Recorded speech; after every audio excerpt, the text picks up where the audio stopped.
Now, first of all, remember, you don't do a narrative unless it's requested.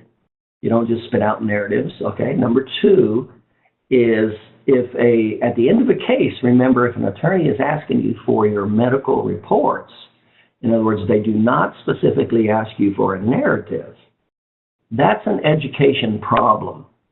In other words, they need to be asking for a narrative. If they're asking for medical reports, that's really going to hurt this case. In other words, they're just looking for, they're doing the short way out is what's happening. They're not educated, and they don't understand the power and significance of your documentation and how it can significantly help the financial injury award.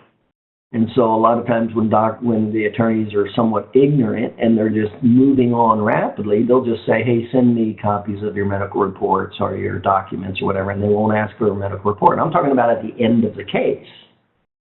So make sure that you ask them, or do you want a medical, or do you want a narrative report that summarizes the conclusions of this case? If they do not, you better put everything on hold.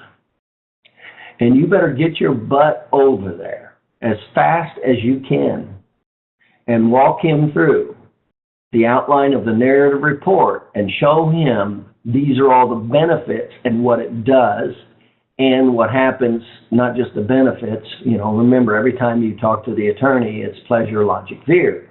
So you take the template and you walk over there and say, this is what, you know, these are the benefits of the narrative report, all the categories and how we put it together, and this is how it's done, and this is what it looks like, and this is the negative part. If you're not going to submit a narrative report, that's really going to hurt the case, the injury award of that case, and make sure that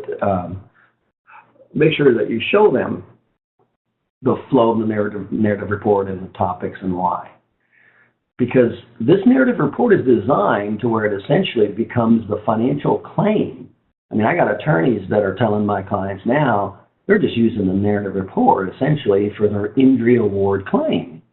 Because it's so, the way we do it, we want to lay it out to where it's so simple and easy for them to easily see and follow the progression of what's going on. So instead of them having to try to hunt and peck and try to figure stuff out.